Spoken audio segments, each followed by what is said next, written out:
नमस्कार दोस्तों, मैं दुर्गेश पुनः इस बायोलॉजी के स्पेशल क्लास में आप सभी दोस्तों का हार्दिक अभिनंदन करता हूं। मैं फिर आज एक नए टॉपिक के ऊपर मैं वीडियो बना रहा हूं। सी आज मैं नए टॉपिक के रूप में मैं आपको दिखाता हूं कि इस बायोलॉजी के स्पेशल क्लास में हर एक दिन नए डोज में क्या बनाया हूं। आज मैं लेके आया हूं फिर से एक नए टॉपिक जिसका नाम है इम्प्लांटेशन। मैं आज बात करूँगा फुल्ली इम्प्लांटेशन क्या है। इम्प्लांटेशन के ऊपर मैं बात करूँगा जिसको हम लोग हिंदी में आरोपण कहते हैं। सही है, आरोपण कहते हैं। तो आरोपण है क्या, आरोपण कहते किसको है, इसके ऊपर अभी हम चर्चा करते हैं, बताते हैं।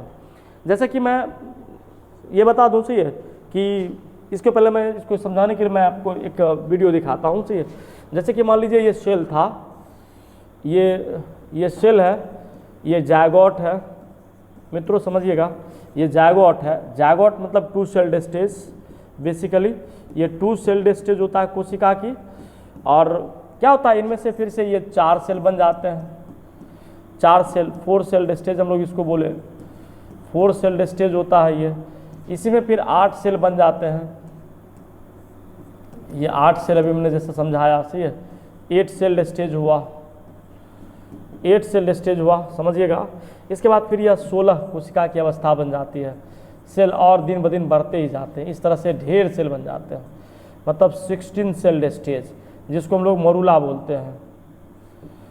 16 सेल स्टेज जिसको हम लोग कहेंगे मोरूला, कोशिका की अवस्था। और लास्ट में ये सेल जो है और बड़ा हो जाता है, सेल का पूरा गुच्छा बना लेता है। इस प्रकार जो है ये सेल का पूरा गुच्छा बन जाता है, जिसको अगर हम लोग कहें तो इसको हम लोग ट्रोफोब्लास्ट सेल भी कह सकते हैं। ट्रोफोब्लास्ट, ये प्राय ट्रोफोब्लास्ट मेयर जो होता है ये सेल सब कहलाता है, ये वाला। और बीच में जो है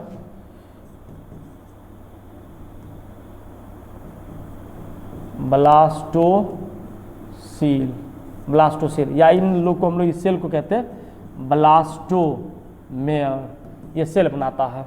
तो मुख्यतः क्या होता है, मैं अभी इम्प्लांटेशन की बात कर रहा था। सही, इम्प्लांटेशन का बात, अगर ये ट्रोफोब्लास्ट सेल जो होता है, ट्रोफोब्लास्ट सेल का मुख्यतः मैं ये देखता हूँ, ट्रोफोब्लास्ट सेल का जिस प्रकार मतलब ये यूट्रस है, यूट्रस में आपको दिखाया था पिछले जगह, ये यूट्रस है, ये यूट्रस है। यूट्रस में ये दीवार रहती है, सही है, ये वाला, सही है। इधर ऊपर में फंडस काम करती है, यहाँ पर ओवेरी रहती है, ये ओवेरी है, सही है। और ये जो दीवार होती है इसको हम लोग कहते हैं इंडोमेट्रियम।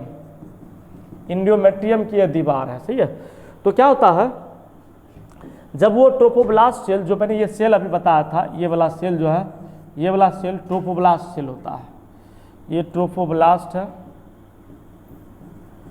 ट्रोफोब्लास्ट सेल कहेंगे। तो इन ट्रोफोब्लास्ट सेल का मतलब यूट्रस के इंडोमेट्रियम के दीवार में जुड़ना, यूट्रस के इंडोमेट्रियम के दीवार में जुड़ना ही कहलाता है इम्प्लांटेशन, आरोपण, गर्भ का आरोपण से, जहाँ से प्रेगनेंसी प्राय स्टार्ट हो जाती है महिलाओं में। सही है।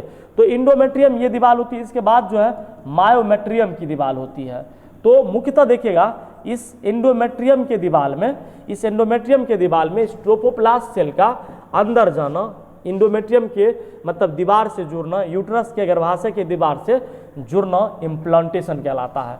अब मैं ले चलता हूँ, इसको दिखाता हूँ थोड़ा और मतलब डीपली।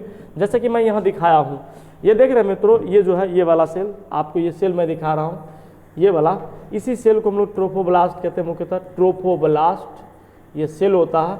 अब ये ट्रोफोब्लास्ट है, सही, ये वाला जो है, ये वाला भाग से थोड़ा सा दिखाई दे रहा, ये वाला भाग जो है, इसी दीवार को हम लोग कहते हैं इंडोमेट्रियम। इंडोमेट्रियम है। यह इंडोमेट्रियम के दीवार में विदिन 1 वीक, एक सप्ताह में मतलब एक सप्ताह के अंदर जो है ये सेल पूरा बन जाता है, ये वाला। और इस सेल को ट्रोफोब्लास्ट, ये सेल जो है मुख्यतः इस गर्भाशय के दीवार में धंसता है। ये सेल इस तरह से आरोपित हो जाता है। तो कहने का मतलब ये हुआ, ट्रोफोब्लास्ट सेल का इंडोमेट्रियम की दीवार में, यूट्रस के इंडोमेट्रियम की दीवार में अंतः आरोपित होना, अंतः विक्षिप्त होना से ही आरोपण कहलाता है। मतलब आरोपण को, और मैं यहाँ से अगर मैं देखूँ, अगर एनिमेशन में अगले एनिमेशन के रूप में तैयार करूँ तो मैं 1 बाय 1 करके दिखाया हूँ। जिस प्रकार यहाँ जो है ये ओवेरी है, ये ओवेरी काम करता है, जिसको लोग अंडाशय कहते हैं। अंडाशय है ये, अंडाशय। अब ये यूट्रस है, सही है, पूरे दिखाया जा रहा है, सही है।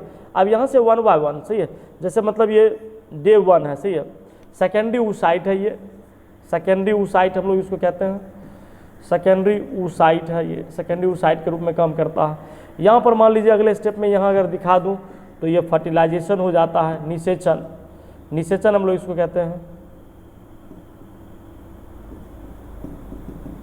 जगह के अभाव में थोड़ा नहीं लिख पा रहा हूँ, तो यहाँ निषेचन होता है, चारों बगल से ये स्पर्म रहता है घेरे हुए, स्पर्म घेरे हुए रहता है, और निषेचन जब हो जाती है तो यहाँ पर बन जाती है जायगोट, युग्मनज बन जाती है। इन जायगोट में फिर से सही है, मतलब मेटाफ्लेजेस होते रहते हैं, सेल्स बढ़ते रहते हैं, सही है।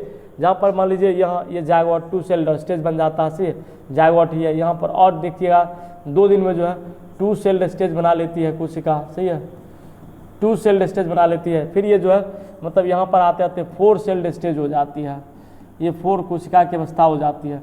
वही अगर मान लीजिए तीसरा दिन अगर हम लोग देखेंगे तो मतलब मुख्यतः 8 सेल्ड स्टेज बन जाती है, या 8 कोशिका की अवस्था बन जाती है।